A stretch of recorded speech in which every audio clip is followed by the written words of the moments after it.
منذ قديم الزمان ظهرت مخلوقات من العدم تعيش في الأرض فساد، أطلق عليهم اسم الأوني. كانت تشبه البشر شكلا، لكن قوتهم أكبر وأحتى بكثير، ولم تستطيع البشر مواجهتهم. ولكن في إحدى الأيام ظهر رجل واحد يدعى موموترو، وهزم عدد لا يحصى منهم. ودي كانت بداية الحرب ما بين الموموترو والأوني، المنظمة التي تم تأسيسها لمواجهة تلك الشياطين. فماذا سوف يحدث في هذه الحرب الدموية؟ وهل قد يأتي يوم يجتمع فيه أبناء الجنسين في أرض واحدة بدون معارك؟ كل ده وأكتر هنعرفه النهارده، ولكن الأول ما تنساش تصلي على الحبيب علشان قلبك يطيب، وتعمل لايك واشتراك، ويلا بينا نبدأ في سرد الحكاية.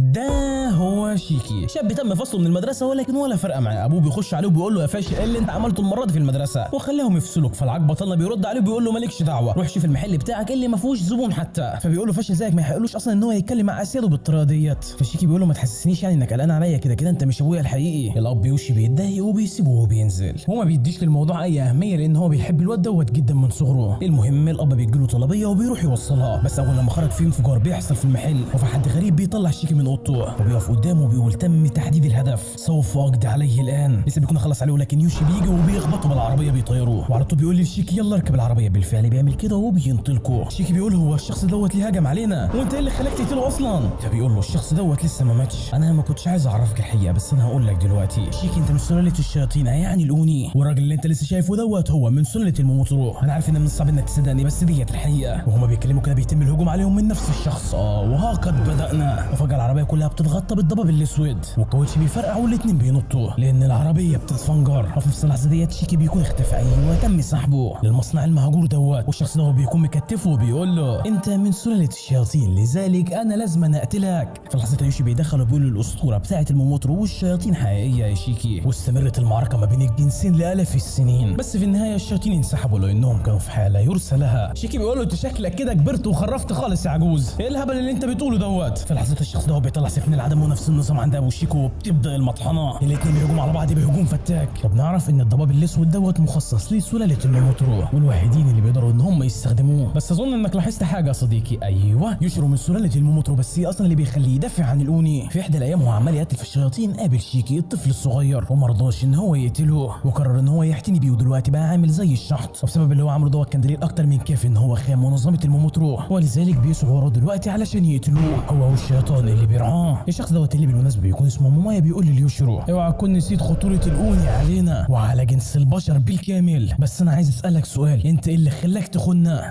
شكلك كده مش هتجاوبني، يبقى انت كده حكمت على نفسك بالاعدام انت والشيطان دوت. اوعى تكون فاكرين ان انا هسيبك تعمل كده، وعمالين يهجموا على بعض، هجم من هنا على هجم من هنا، والاجواء ما بينهم مولعه وهم عمالين يهجموا على بعض. مومايا بيقول له انا عايز اعرف ايه اللي بيخليك تحمي الشيطان دوت. فبيقول له انا لو شرحت لك انت مش هتفهم. في لحظتها العجوز بيهجم على مومايا بكل تهور، وطبعا دوت ما بيرحموش حرفيا، وبيدوا واحده في صدره قاتله، بيجيبوا على الارض جثه هامده. وكل دوت وده منظر شيكي اللي ما بيكونش مستوعب هو ايه اللي بيحصل لغايه دلوقتي، وعمال يصرخ. مومايا بيقول له اخرس بقى انا هاجي اقتلك دلوقتي. بس قبل ما يتحرك العجوز بيمسكه، هو بيقول له ما كفايه بقى، انت اللي مش عايز تجاوبني، انت بتحمي الطفل دوت ليه؟ فبيقول له الاجابه واضحه، علشان دوت ابني، هو ملوش اي ذنب ان هو اتولد من جنس الاوني، وانت عايز تقتله لمجرد ان دم الشياطين بيجري في عروقه، ما تفكر شويه بقى. فدوت بيقول له اخرس وبيستدعى صيف. في نفس اللحظه دي شيكي بيقول الشخص دوت جاي علشان يقتلني انا، طب هو ليه بيعذب في ابويا؟ هو مش انا الهدف؟ يلا تعالى قتلني. بس مفيش اي استجابه، وبدل ما يعيط دموع يا صديقي بيعيط دم،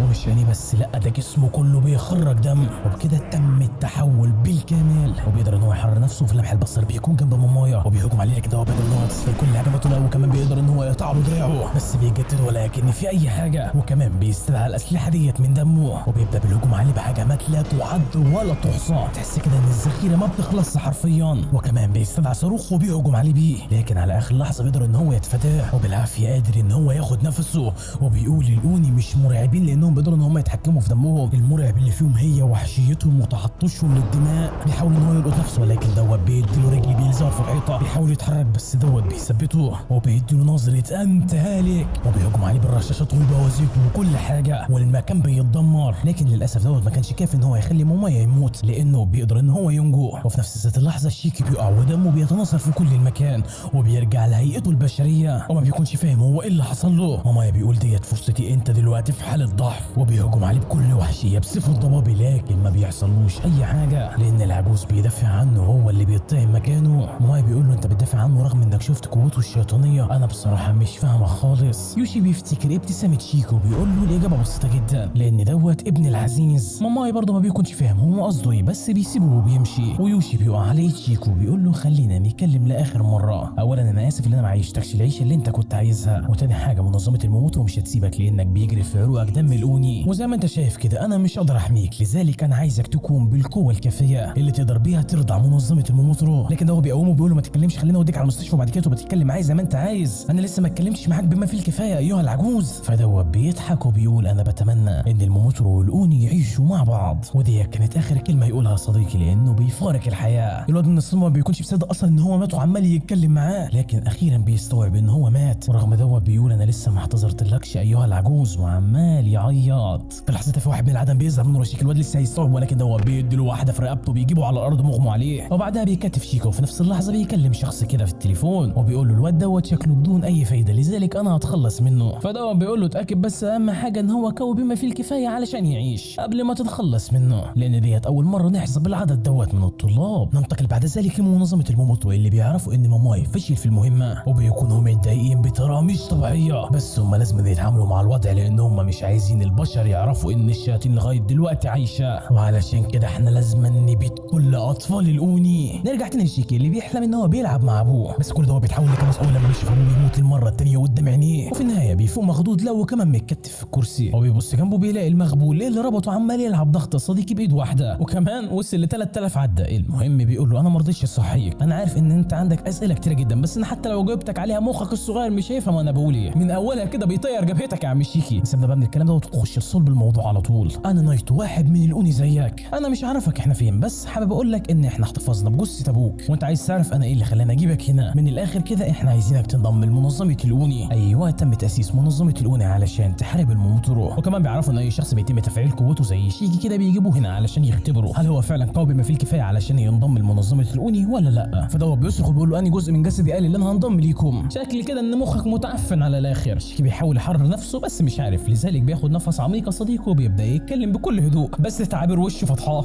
شكل كده ان الذوق مش نافع معاك، وبوم بيحط الكرافته بتاعته على زور شيكي وعمال يخنق فيه وبيقول له حقيقه الاوني بتظهر لما بيكونوا على شفير الموت، يلا بقى استخدم عقلك وحاول تحرر نفسك يا اما انت هتموت. الواد فعلا ما بيكونش عارف ياخد نفسه وعمال يفرفر لا وكمان بيطلع دم من عينيه وفي الاخر نفسه بينقطع.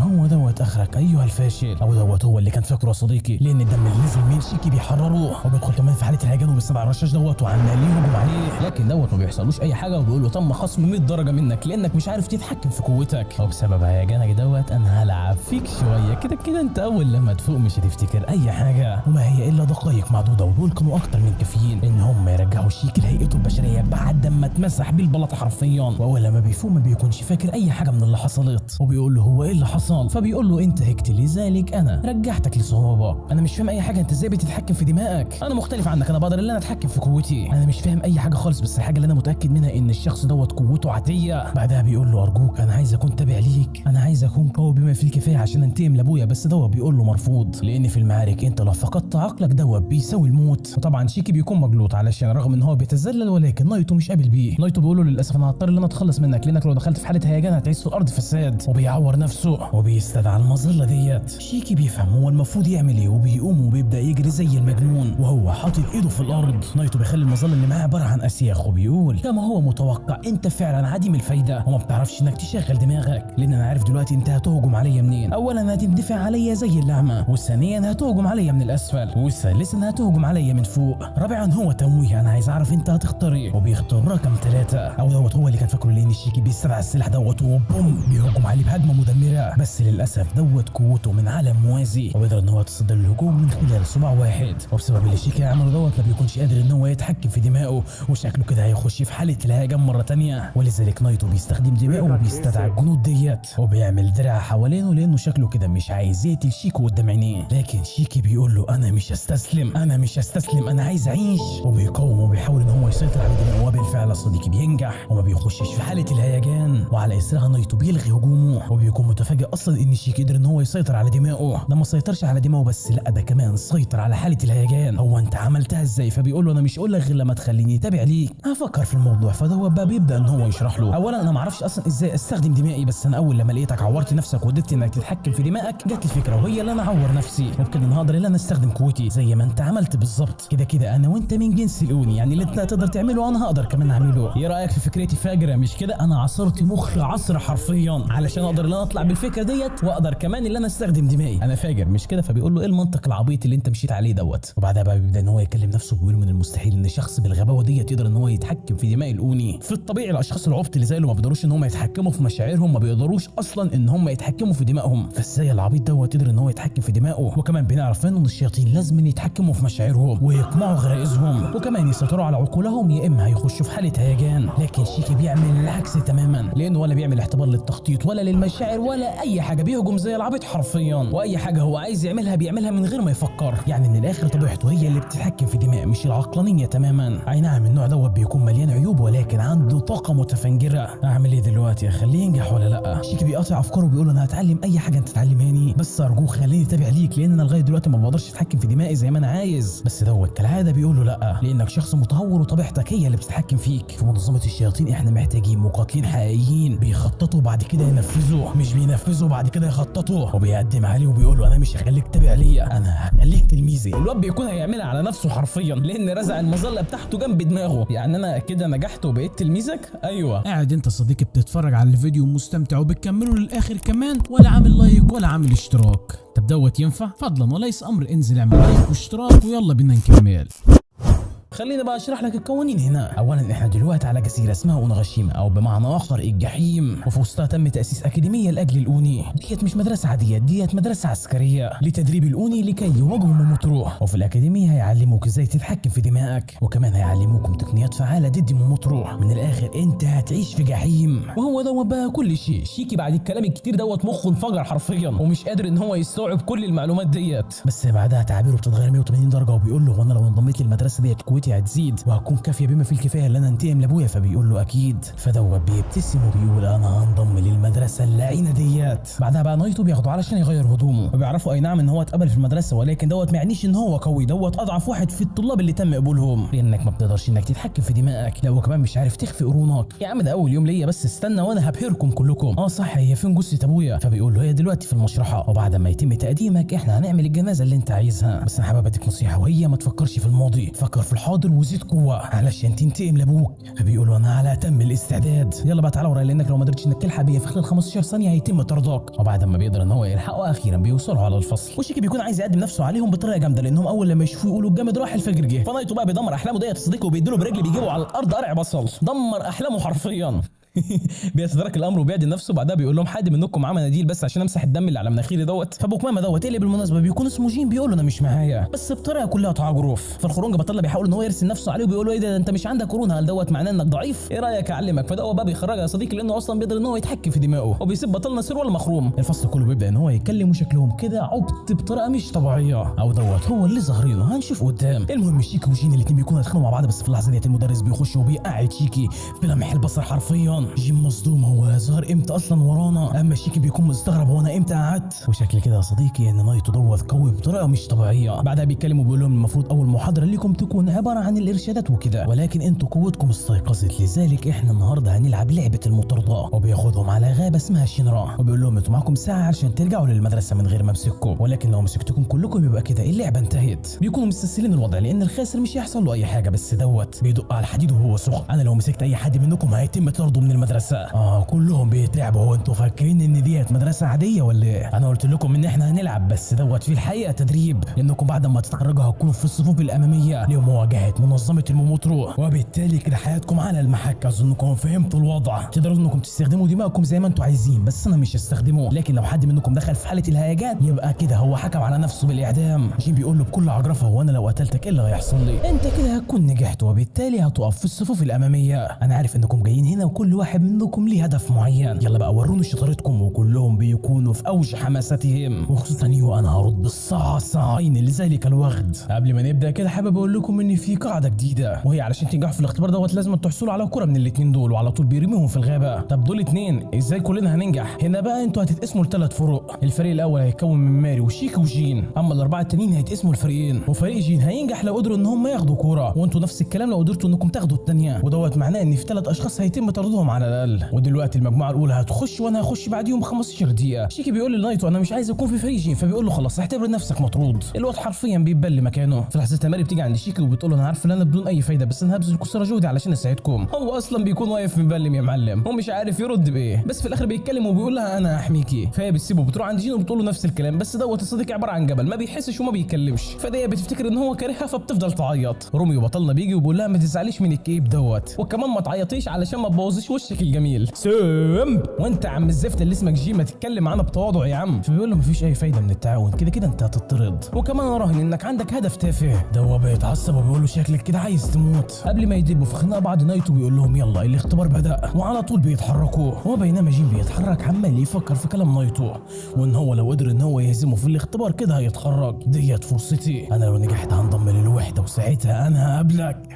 مين بقى هو الشخص ده؟ بيقاطع تفكيره بقى شيكي اللي بيهجم عليه، بيقول له انت بتلحقني ليه؟ ده بسبب انك قلت ان هدفي تافه، انا عايزك تسحب كلامك ايها الحسالة. انا ما بحبش اكرر كلامي مرتين، وبنلاحظ يا صديقي ان بقه مليان ندوب. شيكي بيقول له مين اللي علم عليك في صغرك ايها الضعيف؟ طب انت لو خسرت قدام ضعيف هتكون عباره عن حسالة. طير جبهته حرفيا يا صديقي. في لحظتها بيستخدم فن الدم وبيستدعى شفرات حاده. شيكي بيكون مصدوم وبيقول له انت ازاي بتقدر انك تفعلها بسهوله؟ السؤال هو انت ازاي ما بتقدرش انك تفعلها؟ لو عايز تعيش يلا اهرب من هنا. بس انا لو هربت مش هقدر الا انا انتقم لابويا. فدوت بيقول له انت جيت هنا علشان تنتقم لابوك، وفيها ايه يعني؟ شكلنا كده مش هنتفاهم مع بعض. شيكي بيعور نفسه بيحاول يستخدم فن الدم بس ما بيعرفش، ودوت اللي بيضايقه جدا لان جين اللي هو اصلا متضايق منه بيقدر ان هو يستخدم فن الدم وهو ما بيعرفش. بس رغم دوت ما بيستسلمش وبيهجم عليه بالعصايه اللي معاه، وبيحصل انفجار في الغابه، ودوت طبعا بسبب جين. ماري بقى في تلك الاثناء بتكون بتتمشى في الغابه وساعتها بتقع، فبتحتزر يا صديقي للخشبه اللي هي وقعتها، وبتقول انا بدون اي فايده، انا ماليش اي لازمه في الحياه، انا على طول بعتمد على الغير. وبنلاحظ يا صديقي ان الكوره وراها بس هي ما بتاخدش بالها اصلا. نرجع تاني عند جين وشيكي والمعركه ما بينهم مولعه، وبطلنا مهما يهجم على جين دوت بيتفادى كل هجماته، وبينما هو عمال يهجم عليه بكل عشوائيه بيحاول يحلل ازاي جين بيستخدم دماغه،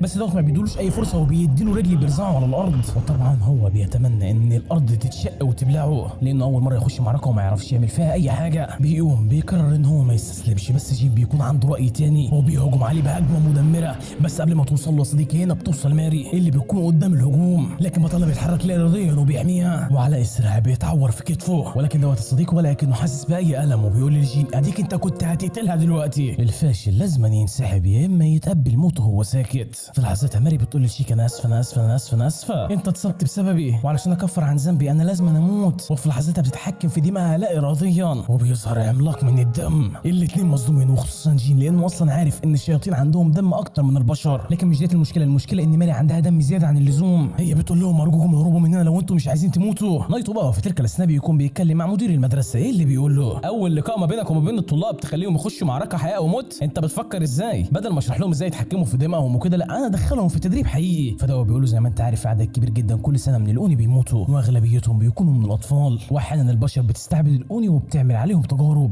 وعلى الرغم دوت هم ولا عارفين اي حاجه ولا بيفهموا في اي زفت. واظن كده انت فهمت انا بقول ايه. فده بيقول له طالما انك قوي مش هتموت. فبيقول له تمام ساعدهم بقى علشان يكونوا اقوياء. نروح لهم بقى هناك. العملاق بيهجم عليهم لكن دول بيتفادوا الهجوم على اخر لحظه. جين بيهجم على العملاق بيكون فاكر ان هو قطع له ايديه، ولكن دوت عباره عن جرح بسيط. شيكي بيقول للمرء اتحكمي في دماغك علشان احنا كده هتموت. فدي بتقول له انا اسفه انا مش هقدر اعمل كده، وبيغمى عليها. شيكي بيتحرك علشان يشوفها، ولكن يا صديقي دمها بيحميها، ودوت معناه ان دمها عنده اراده خاصه. لسه بيكونوا يفهموا اللي بيحصل، ولكن العملاق بيهجم على الاثنين وبيخلي الغابه عباره عن بركه دماء. وبسبب الهجوم دوت ماري بتفوق وبتقول لدمها كده كفايه كفايه يا اختي. شيكي بيقوم وبيقول اختك. هي بتقول لهم اهربوا انتوا على الحاله دي هتموتوا، لكن دوت بيرد عليها بكل صراحه ما ينفعش اسيبك تموتي هنا. في لحظتها العملاق بيصرخ صرخه حرفيا بتهز الغابه. نايتو بيوصل ساحه المعركه بس ما بيرضاش يتدخل، وبيقولوا يلا وروني هتتعاملوا ازاي. شيكي بيعور نفسه بيحاول يستخدم فن الدماء بس مش عارف، مش كل مره هتسلم الجره. العملاق بيهجم بيتفادى بس احدى الطوبات بتخبط فيه بتجيبه على الارض، وبيقول انا ضعيف انا فاشل انا مش عارف اقاتل حتى، لدرجه ان انا ما قدرتش احمي ابويا، وعمال يعيط. جيم بيقول له هتفضل تعيط امشي من هنا، وبيعور نفسه وبيستخدم نوعين مختلفين من الاسلحه. في نفس اللحظه. ودوت طبعا اللي بيبهر نايتو، وبنعرف انه الدم الاوني بيتخذ اي هيئه انت عايزها، بس برضه كل شخص بيكون عنده تفضلات معينه، زي مثلا شيكي لما كان بيستخدم دماغه وكان بيستدعى اسلحه، اما جين مختلف تماما. ونفس النظام عند ماري، كل واحد ليه تفضلاته الخاصه. جين بقى في نفس اللحظه دي بيهجم على العملاق، بيعوره في دراعه، بينط ويوصل لرقبته، بيحاول ان هو يقطعها، بس العملاق بيضحي بايديه وكمان بيهجم عليه بايديه الثانيه. جين بيحاول يتفادى الهجمات، بس في الاخر العملاق بيصرخ في صرخه حرفيا بتخرم طبلة ودنه، وشيكي بيقول فكر ازاي استخدم دمي. واخيرا الحمار بيفهم ان كل شخص له طريقته الخاصه في استخدام دمائه، وبيقدر ان هو يستدعى احدى الاسلحه اللي بيكون حاسس ان هي جزء من جسده، وبوم بيطلق رصاصه حرفيا بتفرتك العملاق. صدمة بكل ما تحمله الكلمه من معنى شيكي عنده قوه عاتيه، ودوت اللي بيصدم الاثنين وخصوصا جين، لان شيكي اللي كان بيتريق عليه هزم العملاق بضربه واحده. شيكي بيتحرك بيحاول يروح لماري بس ما بيقدرش وبيقع على الارض بسبب الارهاق. نايتو بيجيله وبيحييه، بس دوت بيقول له سيبك مني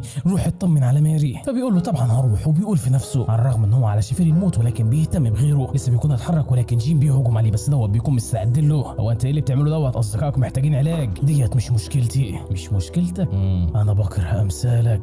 انا مش عايز حبك اصلا من البدايه، بس اوعى تكون كدبت عليا لما قلت لي ان انا لو قتلتك او هزمتك يبقى انا كده هتخرج. انا ما كدبتش عليك، وعلشان تطمئن انا مش هستخدم دمائي. دوت بيضايق لان هو كده بيستهزأ بيه وبيروح يهجم عليه، بس دوت بيتصدى لكل هجماته وبيقول له اوعى تكون فاكر ان انا هتسهل معاك، وبيخرج دخان من المظله. دوت بيكون فاكره سام، بس دوت بيطمنه، ومن بعيد بيفضل يطلق عليه رصاص مطاط. هو هيوجعك بس مش هيقتلك، وانا عارف ان بسبب هجمه شيكي عليك ايديك وجعك، وانا هستخدم نقطه ضعفك علشان اخليك عاجز عن القتال. فدوت بيقول له هات اللي عندك، وبيستخدم فن الدماء بتاعه وبيهجم عليه من بعيد. ودوت اللي بيبهر نايتو لان هو عنده استراتيجيه للقتال عن بعد، على الرغم ان هو بيستخدم النصر، بس في لحظتها هو بيظهر من وراه. جيم بيكون خلاص هيسيبه، ولكن دوت بيحدف عليه قنبله دخانيه وبوم بيديله واحده في ظهره وبيرزعه على الارض. هو انت كنت فاكر ان انا ههجم عليك من بعد مرتين؟ في ارض المعركه الوضع بيتغير 180 درجه في اي لحظه، وديت لو كانت معركه حقيقيه كنت زمانك ميت. دوت بيقول مش كفايه انا مش عايز استسلم. فدوت بيقول له هو انت للدرجه عايز تقابل ابوك؟ هو انت ازاي تعرف انا بحثت عنك؟ زي مثلا ان ابوك من الموموترو صدمه بكل المقاييس، وانا عرفنا هو عايز يتخرج لي بسرعه ويقف في صفوف الاماميه.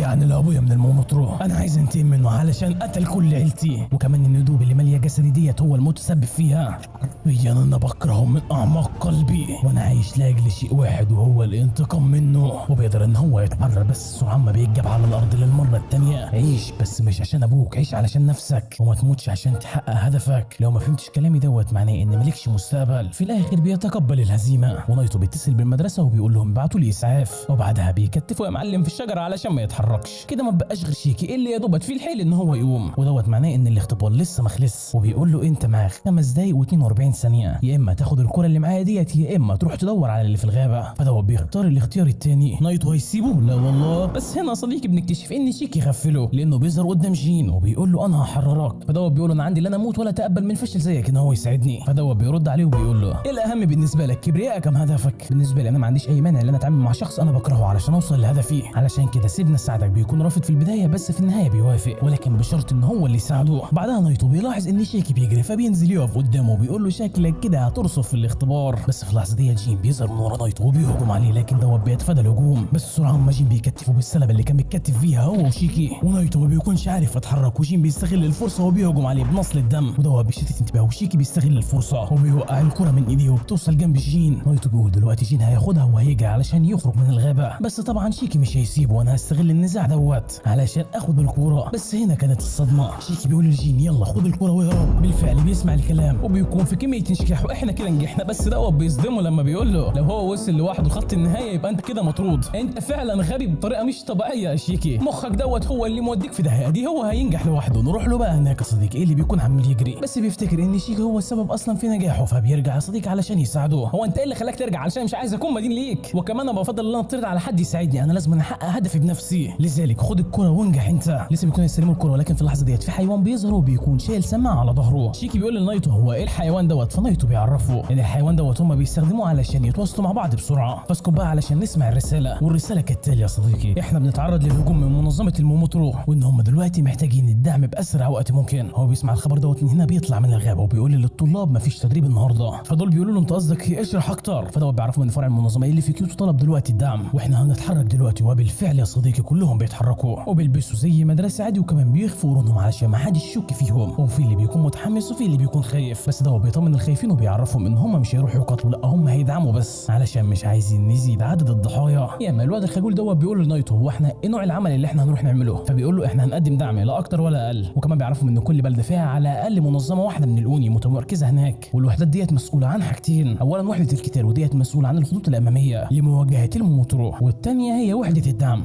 اللي بتساعد الاوني اللي عايشه مع البشر وما عندهمش اي مأوى. وزي ما انتم عارفين ما ينفعش الاوني يروح يزور الاطباء العاديين، علشان كده بيروحوا الاطباء من الاوني. وفي حاله زي اللي احنا فيها ديت هم احيانا بيساعدونا ضد الموموترو. شيكي بيقول انا اخيرا هقابله علشان انتقم منه، بس نايتو بيعرفوا ان هو مش هيلف في كيوتو لان منظمه الموموترو برضه عندها فروع زينا بالظبط. والفرع اللي في كيوتو حابب اقول لكم ان الاعضاء اللي هناك اقوياء بشكل ليس بطبيعي، فاحنا لازم نخلي بالنا.